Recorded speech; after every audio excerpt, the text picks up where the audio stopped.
Hello everyone, good morning and welcome back to my channel daily ব্লগে Indian channel. আবার একটা নতুন ব্লগে তোমাদের সবাইকে অনেক অনেক ভালোবাসা ও স্বাগত জানাচ্ছি। তোমরা সবাই কেমন আছো? আশা করছি সবাই খুব ভালো আছো, সবাই সুস্থ আছো, আমরাও ভালো আছি। আর আজকে হলো রবিবার, এখন বাজে সকাল 8:30। আজকে ব্লগটা এখন থেকে স্টার্ট করছি। আশা করছি ব্লগটা তোমাদের ভালো লাগবে, আর ভালো লাগলে অবশ্যই একটা লাইক করে দিও। নতুন বন্ধুরা তোমরা প্লিজ আমার চ্যানেলটা সাবস্ক্রাইব করে পাশে থেকো। তো সকালবেলা দেখো সমস্ত কাজকর্ম শুরু করে দিয়েছি, বাসি কাজকর্ম তো হয়েই গেছে আমার। তো এই দেখো বাসন মেজে নিয়েছি, তারপরে ঘর দোর ঝাড় দিয়ে মুছে সমস্তটা করে নিয়েছি। আর ওদিকে দেখো মাম্মাও কিন্তু আজকে অনেক তাড়াতাড়ি ঘুমের থেকে উঠেছে। তো মাম্মা তখন ওই 8টা মতো বাজে তখন ঘুমের থেকে উঠেছে। তো দেখো এই যে দুষ্টু পাখি, পাখি একটু তাকাও, একটু তাকাও, এদিকে তাকাও, হাই করো।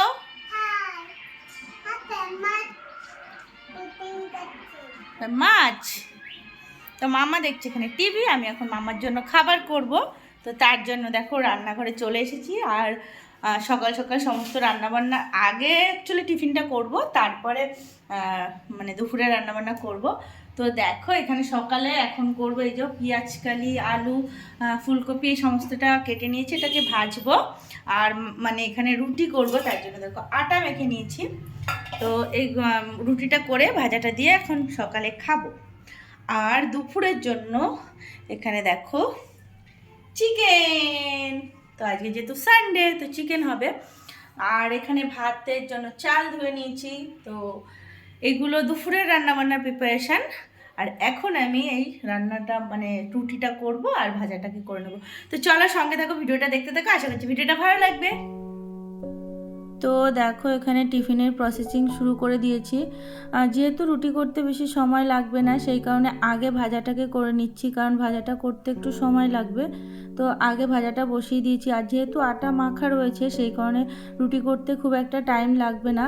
কিন্তু সবার যতটা টাইম লাগে তার থেকে আমার দ্বিগুণ টাইমই লাগে, কারণ আমি রুটি করতে অতটা ভালো পারি না। এখন তো তাও করতে পারি, আগে তো একদমই আমি রুটি কিভাবে করে মানে এমনও হয়েছে, বিয়ের পরে একদিন আমি মানে রুটি করেছিলাম, তো পুরো কি বলবো তোমাদের, মানে পাঁপড়ের মতো হয়ে গেছিলো, এরকম একটা ব্যাপার। তো যাই হোক, এখন মোটামুটি যেটা মানে যেটুকুনি পারি চলে যায়। খুব ভালো পারি সেটা বলতে পারবো না, কিন্তু আসলে রুটি মানে করতে না পারার কারণ একটাই, যেহেতু বিয়ের আগে আমি কখনো রুটি করিনি। আর যেহেতু আমার মা ভীষণ সুন্দর রুটি করতো, মানে এত সফট রুটি করতো যে হাতের মুঠো, অ্যাকচুয়ালি এখনও করে, মানে হাতের মুঠোতে চেপে ধরে মানে একদম মুঠ করা যেত, এরকম নরম রুটি করতো। তো সেই তো মানে যেহেতু মা এত ভালো রুটি করতো, তো আমার কখনো প্রয়োজন পড়েনি মানে রুটি করার। আর আমি চেষ্টাও করিনি, যেহেতু মা এত সুন্দর রুটি করতো। তো পরে যখন বিয়ে হলো তখন তো আর মা এসে করে দেবে না, তো তখন যখন চেষ্টা করেছি তখন ওরকম হয়েছে। তো কিছু করার নেই, এখন মানে আস্তে আস্তে করতে করতে শিখে গেছি। এখন খুব ভালো পারি সেটা বলবো না, তবে যেটুকুনি পারি চলার মতো।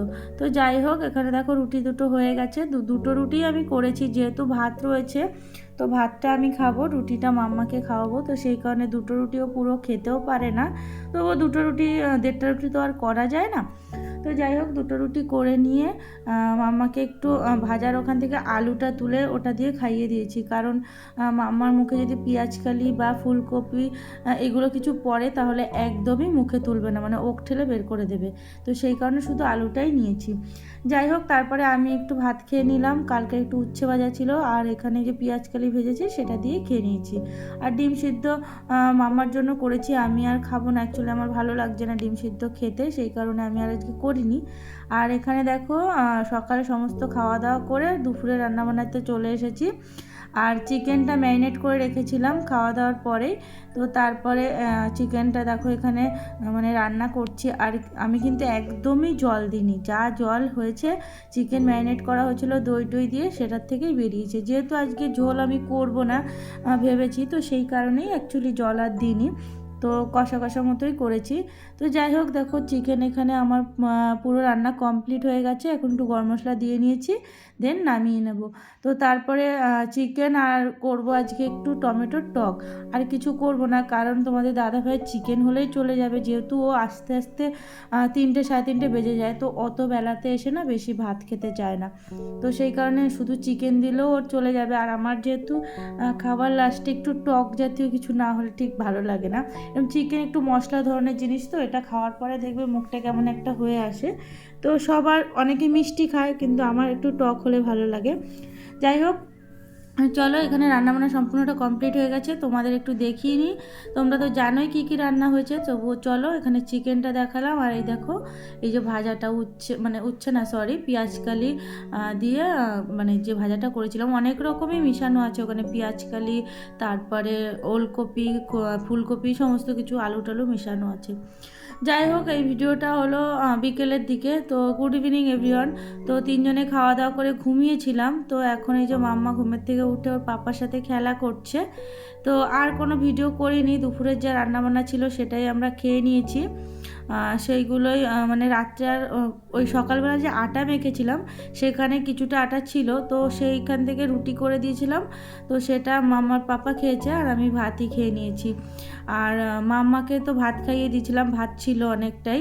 তো মাম্মা ভাত খেয়েছে, আমি ভাত খেয়েছি, মাম্মার পাপা রুটি খেয়েছে। যাই হোক, দেখো মাম্মার অ্যাক্টিংটা শুধু দেখো, এখানে বল খেলছে আর মাথায় হাত দিয়ে গিয়ে কোনায় বসে পড়ছে। মানে প্রচুর অ্যাক্টিং শিখে গেছে, তোমাদের কি বলবো। মানে ও যে কী পারে, তোমাদের মানে সব কিছু তো ক্যামেরায় বন্দি করা সম্ভব না, তবে এটা একটা নমুনা তোমাদের দেখালাম আর কি। তো চলো বন্ধুরা, ভিডিওটা তাহলে এখানেই শেষ করছি। ভিডিওটা তোমাদের কেমন লাগলো অবশ্যই কিন্তু কমেন্ট করে জানিও, আর ভিডিওটা ভালো লাগলো অবশ্যই একটা লাইক করে দিও। আর নতুন বন্ধুরা তোমরা প্লিজ আমার চ্যানেলটা সাবস্ক্রাইব করে পাশে থেকো। তো চলো আজকের মতো টাটা, গুড নাইট, সবাই সুস্থ থেকো, ভালো থেকো। আবারও চলে আসবো বন্ধুরা একটা ব্লগ নিয়ে।